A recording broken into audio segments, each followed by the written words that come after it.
Hey, what's up? Like, totally time for 90210. Well, hello everyone. Welcome back to the 90210 show. My name is Mark. With me, as always, is my quizzical girlfriend, Carol. How you doing today, Carol? Hey, what's up? Not much. It's been a good week here. It is April 4th, 1997. Are you proud of yourself when you can read the calendar? 4th of April. Are you proud of me? That's the question. Always. Yeah.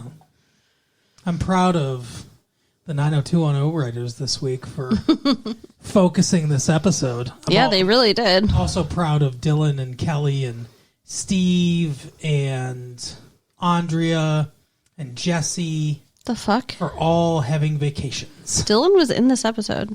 Brandon's what I said. No, you said Dylan. Brandon's what I meant. Your brain is a fucked place, just so everybody knows. Like, how you can continually confuse Brandon Walsh with Dylan McKay, I do not understand. I don't know. I mean, I am dating you, so my brain is a fucked place. I guess that is true.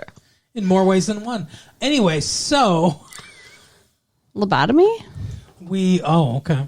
Is that what we're calling it now? Maybe.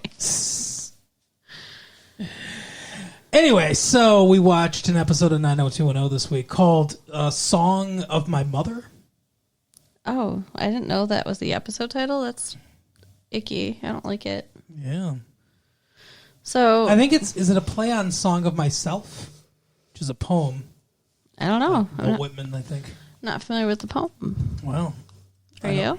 Not particularly, no. I know Captain, My Captain. I know that one. Mm-hmm. That's about Abraham Lincoln. Okay. I just know it from the Dead Poet Society. Oh, yeah. That's a good movie. It's a great movie. With Robin Williams. Oh, Captain, My Captain. And, is Ethan Hawke in that? Who? Ethan Hawke? I think so, yeah. Yeah, he's the one that kills himself. Oh, spoilers, everyone. I think he is. I could be wrong. I thought Robert Sean Leonard was the one that killed himself. Yeah, maybe. Who knows? I don't know who people are. Anyway. Dead Poet Society. Anyway. Back to 90210. Yeah. It's a Dead Poet Society show now. Maybe we should do a show all about Robin Williams. We'll cover every one of Robin Williams' movies. Okay. So I know how much you love him. That would keep us busy. Shows. It'd definitely keep us busy. Yeah, we'd have to do that one episode of Happy Days that he was in as Mork, and then we'd have to do all of Mork and Mindy. See, you lose me with Mork and Mindy. With Pam Dauber, one of my crushes from way back when. Well, I mean, I don't have a crush on Robin Williams. I just think he's hysterical. What about Jonathan Winters? Do you have a crush on him? Who's he? The one that plays his baby. Well, spoilers for Mork and Mindy. At one point, Mork and Mindy get together, everybody. They have a baby, and on Melmac or whatever, well, that's Alf, isn't it? Yeah. On the It's your go-to planet name. On the... Yeah, I was in the writer's room of Alf. On the planet that... Mork from Ork. On Ork, they start as adults and then work their way back. Okay. It's kind of, they do the same sort of thing on Third Rock from the Sun, except they don't start as adults and work their way back. It's just they got human bodies, and the one that got the teenager body happened to be older than all the rest of them. Oh. So that was the joke. But anyway, Jonathan Winters plays his son, and he's funny on that. Cool. I still don't know who he is because I didn't watch that show. He's a famous comedian. Okay. So, would anybody like to hear about 90210? I wonder. Look at Boulder, Colorado. What the fuck? That's the theme song. Okay. So, Donna and David are in the airport when this episode starts. I can do another theme song. I'm going to kick your ass. Seriously. See, like, he knows that I'm not in the mood today, and that's why. That's why this is happening. That's the Beverly Hills 90210 theme song. Is it? Yeah. I didn't even recognize it. You know. Sure. Sure it is. Do do do do do do do. That's an 90210 theme song. Brenda's gone. Yeah, but that's how it starts. All right. All right, let's go. Donna and David are in the airport when this episode begins. Double D's. Because... I'm not just talking about Donna's chest. Donna and David. Because she actually went to Portland to see Ray like she said she was going to in the last episode. They're in Portland. Or a couple weeks ago, maybe. I don't know. That was the last episode. They're in Portland, Oregon. And David just followed her. Just pissed off everybody that listens to us in Oregon. Did you? Yeah. Why? Because I called it Portland, Oregon. Ew. Yeah, they don't like it when you call it Oregon. Who calls it Oregon? There are people that pronounce it Oregon. Origami. Not it's the state of paper folding. Not anyone from Oregon, but anyway, yeah, they're in Portland. Sorry, everybody. I had some coffee, some caffeine, and some sugar before. Yeah, that was not a good idea. We won't do that again. This. No more caffeine and sugar for you. Oh, anyway. So, yeah, they're in Portland. Go ahead. So, Ray is pissed off right from the minute he sees David. From Jump Street. And, you got to wonder why he suddenly hates David so much. I do. I mean... The writers don't. Maybe... he suspects something's going on with him and Donna. Possible. I guess. But he might also have an inkling that... Because Donna thinks that David had something to do with Ray not playing at the Peach Pit after dark. But we know, and Ray knows, has to know, that Valerie was the spearhead behind that. Right. So... Yeah, and, he might also suspect, though, that David did... help with that to get him out of the way.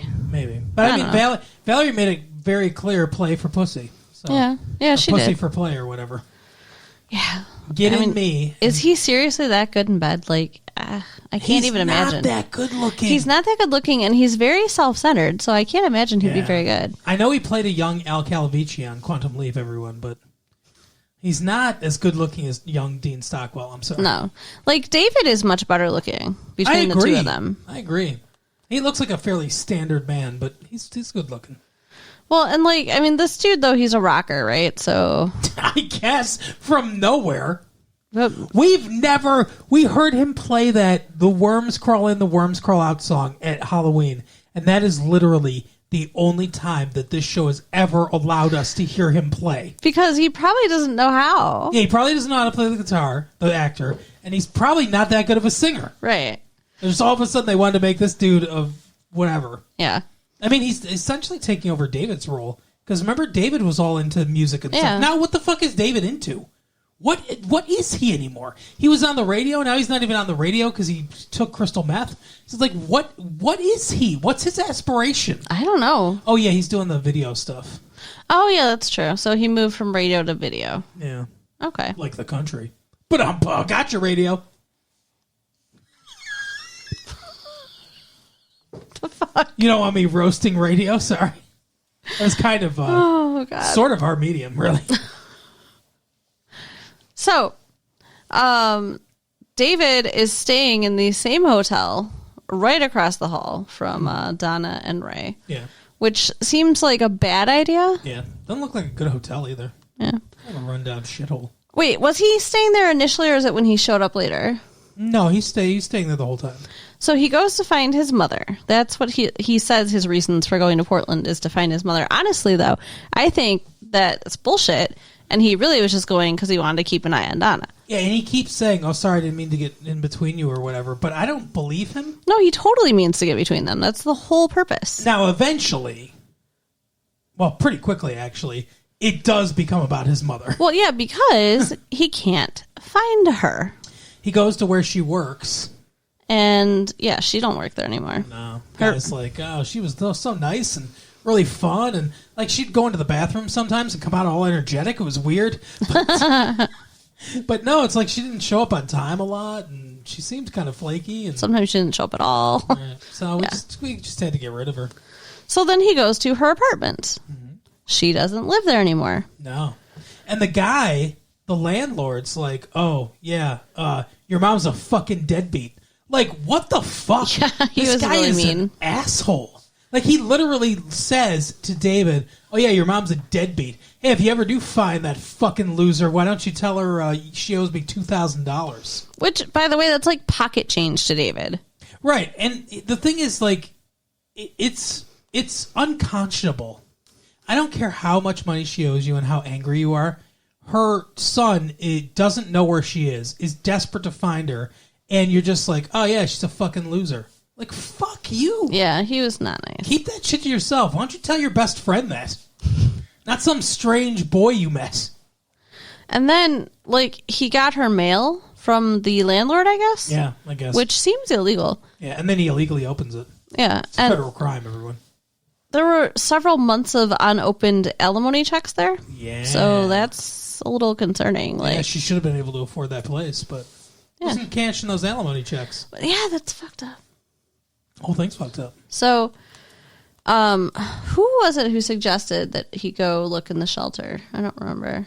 Well, so they make a bunch of flyers with her picture. Well, so I'm trying to figure out. Oh, they go to the bar because he's like, oh, maybe she'll be drinking. Oh, she got a flyer from this bar. It's like, it's weird. It's like they follow a series of clues. They're like detectives. It's him and Donna. It's the Double D detectives. Yeah, and this whole time Donna is supposed to be at Ray's show. And Ray's very angry about it. Well, he doesn't. I mean, we don't even know that yet. But yeah, she's completely blowing him off to help David, and not in the good way. No. So they go to the bar, and the bartender's like, "Oh yeah, I knew your mom. She's nice, but she hasn't been in for a while." And this one guy at the bar is like, "Oh, I know your mom." Yeah, but he needs them to buy him a drink first. Mm-hmm. He wants money, and then he's the one who tells him to look at the shelters. He says that she set up shop at a hotel. Yeah. And that sounds icky. He's like, what do you mean set up shop? And he just kind of looks at him like, your mom's a whore. But see, he's got the good sense to not say your mom's selling her body. Right. So he just looks at him. That landlord would have been like, she's spreading her legs wider than the Red Sea. Do you think she was? I don't know. I don't know what setting up shop at a hotel means. Maybe it's a drug term that I'm not familiar with. I don't know. So he does make a bunch of flyers with her picture. Wait. What? Ah! Don't do that. Wrong order. Shit. Anyway, so they go to the hotel, and the person at the hotel is like, yeah, she was arrested for drunken, disorderly conduct. Yeah. Okay. So then they go to the police station. That's where they get the picture, the mugshot. Yeah. And the cops are like, yeah, she's sorry, she's missing. He's like, why didn't you fucking call us? And he's like, it's not our job. Well, he said she has to be missing 48 hours before they'll do anything. And he's like, she's been missing for months because, her checks and stuff. And he's like, yeah, but you just told us about it. So. We didn't know for months. Right. It's so ridiculous. Yeah. I agree with David. Like, if she's obviously been missing, then shouldn't you be looking for her? I also don't know if that's true. I've heard that before. I've heard it before, too. Like, someone's got to be missing for 48 hours or whatever before they can be declared a missing person. But it's like, if your child got abducted... No, not a child. Only adults. Oh. Children, it's immediate. Okay. Sorry I interrupted you. No, you interrupted me with valuable information. What about an adult, though? Like, what if you saw an adult snatched from the street into a car? Well, I think and then you reported it to the police. Would they be like, nah, got to wait 48 hours before you do shit about it? I think that's a little different. I think the whole thing is wrong. I don't think it's real. Adults sometimes just take off. Yeah, well, you keep interrupting me and you'll find out. Oh! Wow. All right, then. Well, if I go missing... We know what happened, don't we? What? That I was talking? I don't understand. I don't understand what that means. I don't know. You said if I keep interrupting you, I'll find out. So I thought I would find out how I'd go missing. Oh, I was saying I would go missing because you were saying sometimes adults just leave. Oh, okay. So you're threatening to leave me, not kill me. That's so much better.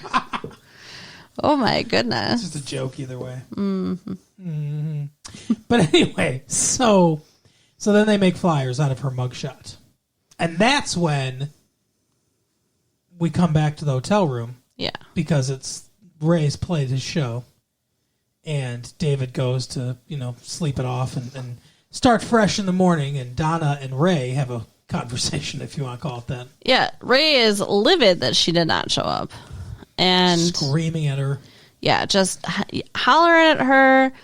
And he basically tells her to get the fuck out. Well, he says to her, she's like, I don't know, she says something, and he goes, yeah, why don't you fucking go over and sleep with David then? Oh, you don't sleep with anybody, do you? Yeah, and she gets all pissed off, and she starts leaving, and he throws her down in the bed and says, you don't leave until I tell you to. Which he just did, and, like, that scared me for her, like, when he did that. And, I mean, keep in mind, it hasn't been that long since she was attempted to rape. Yeah, she was just recently, like, tied up and threatened, and, yeah. And now she's got this asshole. So, yeah, he pushes her down on the bed, won't let her leave.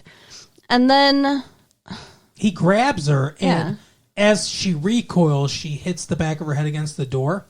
And he's like, oh, Donna, I'm sorry, I didn't mean to do that or whatever. It's like, fuck you. Yeah. He's putting his hands all over her, and not in a good way. Yeah, it's like, just because that wasn't your intent, that she hit the back of her head, that doesn't mean, oh, I was just an accident. That's different. Yeah. When I elbowed you in the eye because I was moving my body and you were moving at the same time, that was an accident. Yeah, he broke my eye, like, there was like a little bone. Orbital bone. There was like just this little bone chip that was a bump in my eyebrow for years. Yeah. Sorry. It's better now. It healed. But that was an accident. You know, what he was doing was like, that's unintended consequence of you roughing up your fucking girlfriend. Right. Like, that's no good. Yeah. So then she runs away and goes to David. But she doesn't tell David what happened. She just locks herself in the bathroom and cries. Right. So when Ray comes over there, David's like... Which, by the way, it's male writers in the writer's room. That's why. There's no female writers. Because none of them could have figured out, okay, so what... woman's upset now. What do they do? They lock themselves in the bathroom and they don't say anything to us. Because they couldn't figure out what the fuck to say. Right. But yeah, so Ray goes over there and talks to David, and like they kind of work out their issue. I mean, sort of. Like David's like, hey, sorry, I didn't mean to get in between the two of you or whatever. And he's like, yeah. And then he gives him his keys. And he's like, well, you're take my truck tomorrow to look for your mom. Yeah, because now he's trying to like make it better. Whatever.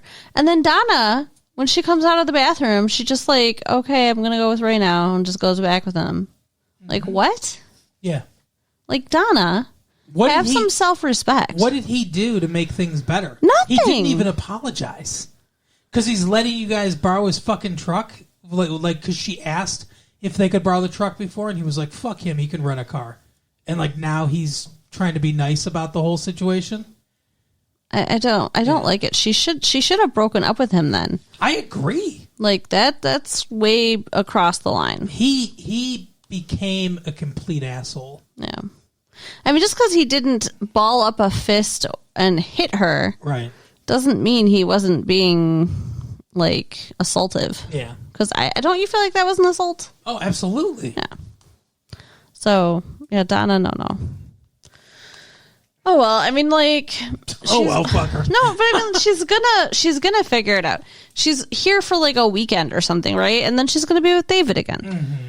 And eventually she's just going to be like, oh, well, you know, Ray treats me like shit and David doesn't. So she'll figure it out. But David, while they're at the police station, calls his dad. Yeah. And his dad's like, yeah, I'll come out.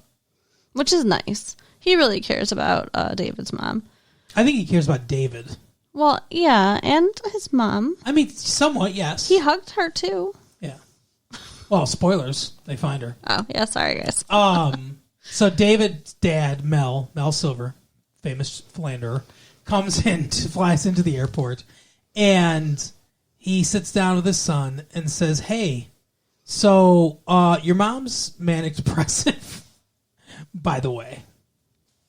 And she was taking a drug called lithium, which, as we all know from Nirvana, is a great song.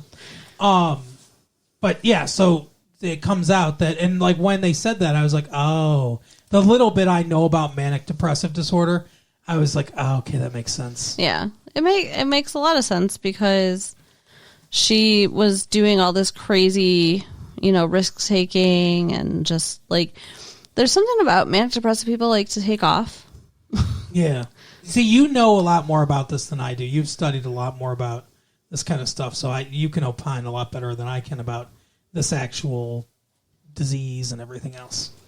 Yeah, and then when they do eventually find her because somebody does call the number on the flyer, she is like almost catatonic. Yeah. Just sitting in an alleyway and stuff and like fucking homeless. Yeah. And like she has money, but it's just she went off the rails and like now it's like she's so depressed she can't do anything. And that's like there's regular depression that people get into and then depression with the manic depression is so much worse. Yeah. Like so often they can't do like those are the people that will be in bed for a week. Gotcha.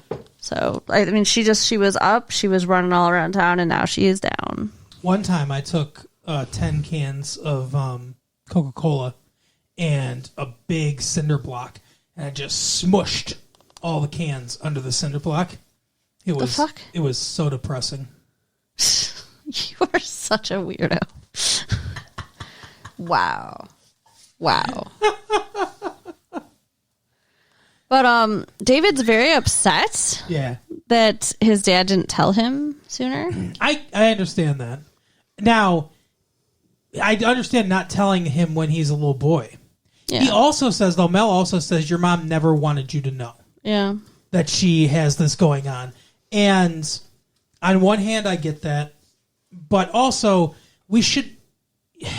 people should try to not to be ashamed of mental illnesses. Yeah. There's a big stigma around mental illnesses for whatever reason, but it's like, if somebody has high blood pressure or someone has diabetes or, somebody like I have psoriasis, which is a skin thing, right? And that's nothing to be embarrassed about. That's just part of your body does that, and it's just, mental illness is the same thing. It is the same, but on the other hand, you can kind of understand it because it affects your behavior. Well, yeah, it becomes because your brain is so much a part of who you are, and mental illness affects your brain. So it's part of who you are is ill.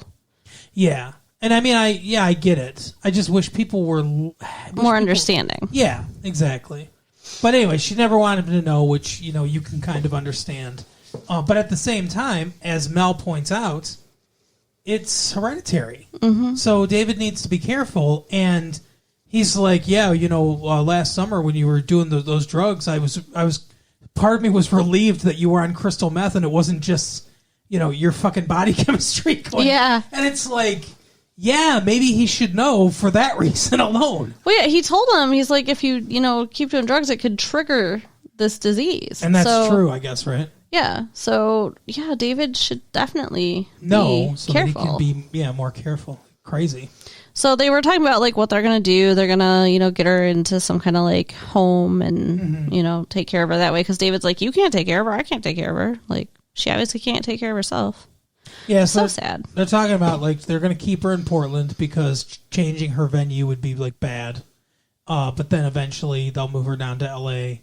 where she can be in a halfway house and then eventually an apartment of her own as she gets better, but closer to her family, so that something like this happens, they'll know sooner than 3 months. Yeah, they'll know, and then they can help stop it before it gets to that point. That was another thing at one point when Ray was being a dick to David. He's like, you haven't talked to your mom since Christmas. And it's like, oh, must be a fucking piece of shit. Right. And Donna said something to Ray. Oh, yeah, when they were fighting, she's like, well, imagine if your mom was on one of her benders. And he's like, leave my mom out of that. It's like, yeah, well, how do you think David feels, asshole? Right. Fuck. I don't like him. No, I don't either. So the only other thing going on in this episode but it's quite fun, though. That Dylan and Valerie seem to be kind of a couple now. They're a thing. I don't know if they're a couple. He's sleeping with her again and letting her hang out. Mm-hmm. And not being totally mean. She seems less clingy. He's being somewhat mean still. Still a little bit, but she's being less clingy. But she knows things about him, and they're discussing things like she knows that he is upset about the screenplay that his buddy wrote, because in the screenplay, the protagonist believes in reincarnation, and I think references reincarnation a few times in the thing, and Dylan's like, oh, it seems so ridiculous, and everyone's going to laugh at us, and it's not going to play mainstream. They're going to think the guy's crazy, right? The main character, and it's like, okay. I mean, like, I don't know. I don't really see the problem. Like, if a main character in a movie I was watching believed in reincarnation, I wouldn't be like, oh, what an asshole. Right. You know, I'd be like, okay, well, that's what they believe. Is this movie going to prove that, reincarnation's real or whatever? Like, not in real life, but like in the universe. Because that's the thing. Like, the universe of a movie exists. Right. There could be a movie where it's like, oh, we proved reincarnation's real. And you'd buy it because you'd say, oh, in the universe of the movie, they did that. Right. You wouldn't suddenly think, oh, in our universe, that means that's true, Like, I don't go see Friday the 13th and be like, oh, okay, well, there are monsters that can just fucking, survive death and come back to life for revenge on teenagers. That's true in the universe of that movie. Suspension of disbelief. And also, some people do just believe in that. So, like, don't shit all over it. Right. But he does, because Dylan is the ultimate skeptic. Yeah. Well, and the other thing that's going on is that Valerie wants to get a tattoo for some reason. She thinks it will make her sexier. A tattoo, yeah. She thinks it'll be mysterious. And Dylan's like, you're mysterious enough. Yeah.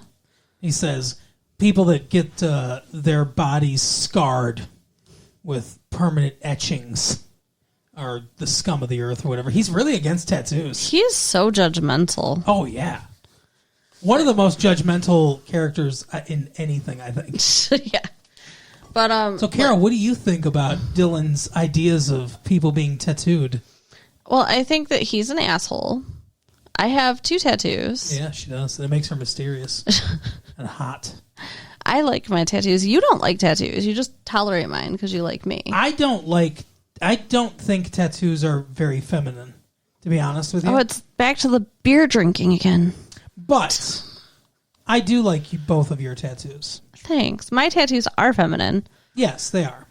But I was thinking about it, like watching the people in the tattoo parlor getting a tattoo and thinking about how much it hurts. And I was like, how did I hold still? Well, somebody hurt me for that long. Like, it's weird though. And like to want to do it again, but it is addicting. It's so weird because you just want to keep getting more. Mm-hmm. Like when we first started dating, I wanted more tattoos. Yeah, I know. And he was like, no. I have a cousin that has several tattoos. Yeah. Yeah, I like her tattoos. Yeah. But, I have none. No, I know. You won't ever have any. No, the psoriasis pretty much prevents that. Yeah. I'm sorry, but you don't want them anyway. No, well, the thing is, I wouldn't be against them. I wouldn't be against getting a tattoo, but I don't have anything that I can think of where I'd be like, that would be a good idea for a permanent thing on my body. Well, both of mine, I think, were good reasons. The first one I got. I agree. Because my heart was broken and I wanted to remember feeling heartbroken so that I would always appreciate it once I had love. Mm-hmm. And the other one was I lost a necklace that my dad got for me when I was 2 years old. And he died when I was 9, but he got it for me for my mom to give me when I was old enough or whatever. So she gave it to me when I was 16. Mm-hmm. And it fell off while I was working. Oh. And I lost it. Oh, my goodness. So I got the unicorn with wings on my back. I believe they call it a Pegasus. No. A Pegasus is a horse with wings, and a unicorn doesn't have wings. I'm really not sure what to call the charm that was on that necklace that had both. I don't know. I guess I should know the AOL.com. Right. I guess I should know the name for a winged unicorn. I guess I should know the name of the thing that I have tattooed on my back, but whatever. So, anyway. And Dylan gets hypnotized. Yes. Which is like he starts to get hypnotized. Well, yeah, and then he's like having all the flashbacks like he had when he was in a coma. Mm-hmm. And for some reason this makes him now believe in reincarnation. Yeah, I don't get it. I didn't really get it either. I think they'll explore it more next week because this isn't over. Yeah. Because she's all like, next time we'll do it at your place where you can be more comfortable. And he's like, you think there'll be a next time? And they both look at the cameras, and then the cameras swivel to the writers, and the writers just nod. Yeah, it was weird. And like the thing is, if somebody is that skeptical and against it, it's not going to work anyway. You would think. Well, I mean, she says if you put up barriers, it's not going to work. Yeah, and then he tried to drop them, I guess. So maybe it did, but Right. I don't know. I got tattooed. I got hypnotized before. Did you? Yeah, You've been hypnotized and tattooed? I have. Oh, this episode just hit y'all. Do you have manic depressive disorder? No. You ever set up shop in a hotel? Oh my. So what happened when you got hypnotized? I've never heard this story. Really? It was to quit smoking. Oh. And So it wasn't just some guy that, hypnotized you? Made you think you were a chicken? No. And that's bullshit. The hypnotist lady told me that stuff's bullshit. Mm-hmm. It's just like planting an idea in your subconscious mind, but it's not, they can't make you do something you wouldn't want to do. Gotcha, okay. They don't make you like, I was aware the whole time. It's not like, I blacked out. I have no idea what happened. There's a VHS tape where a guy shows you how to pick up a girl, hypnotize her, and then have sex with her. Oh my dear God. There's a VHS tape with instructions about how to be a rapist? Yes. Yep. There's a rape tape out there. How did this get made? I don't know. Sometimes in the 80s. What in the fuck? In the 80s, they made it. Burn it. I don't own a copy. It's awful. But it yeah. wouldn't work anyway. Well, yeah, I don't know. It would not work. Okay. I mean, I think you're getting Unless to like... she already wanted to, I guess, right? I guess. But I mean, like, if you're getting into like paranormal, like supernatural stuff, then maybe you could make somebody do something with your mind. But otherwise, no. It's weird because I've seen the tape. I've seen part of the tape. Okay. I was like, it's like, here's how to select your mark. It's like, holy shit. They don't use those words, but I mean, that's essentially what it is. Wow. Because they're like, you want to find a woman at the bar that's like open to the idea of it and stuff. At one point, they were like, make sure you unplug her phone so that it doesn't ring and there's no distractions. It's like, lock the door, unplug her phone. Wow. Yeah. It's a crime being filmed. This is awful. Mm-hmm. Things like that should not exist. I agree. Oh, my goodness. Anyway, I don't remember what it's called, but... Well, yeah, I don't think we should be, like, promoting it out there. Like, hey, check out this fucking tape. Literally. God. Anyway, so yeah, and then at the end of the episode, Valerie comes in, and she's like, look at the tattoo I got, Dylan. And it's Dylan's name in a heart on her boob. Which is hysterical. And I was like, ooh, lucky tattoo artist. But I mean, like, didn't you know immediately it was fake? No. You really thought she's that crazy? I mean, she's a little crazy. I don't think she's that crazy. I didn't have time to be like, to think about it. I mean, there was not enough oxygen in my brain because she was showing off her boob. Yeah, Dylan was very upset. Oh, yeah, he did not like it. But she said it'll come off in a couple days. It was fake. How do you get a fake tattoo that's that specific? She was in a tattoo shop. An artist made it. They just made it with the fake stuff. Oh, I didn't know they could do that. Well, they could have done henna. I don't know what that is either. It's some kind of like they write it on you, but it looks like a tattoo. Oh. Some kind of special ink stuff. Okay. Well, I don't know. It comes off. I don't know anything about it. Any of that stuff. But then she does get a real tattoo. It was a daisy. Yeah. On her, kind of where I got my unicorn tattoo. On her shoulder, yeah. And she said, like, I love you not, And he's like, love you not. Yeah. Like, what a dick. He's so mean. He's like, but since you're here. Yeah, let's go fuck. That's essentially what he said. I don't like him. At one point, Valerie brings up her dad. She's like my dad said, life's short. You only go around once, whatever. It's like, yeah, your dad blew his brains out. She did say that. What did he say? That's when he stood up and he was like, that's the thing. Starting to think that, you don't only go around once or whatever. Life's not short or whatever. Mm. And then that's where the episode ends because it's like, oh my God, Dylan believes in reincarnation for some reason. That's supposed to be some like big dramatic thing. We'll find out. That's how they ended the episode. Not with the fucking reunion of David and his mom and the realization that, she was going to get through her mental illness, hopefully.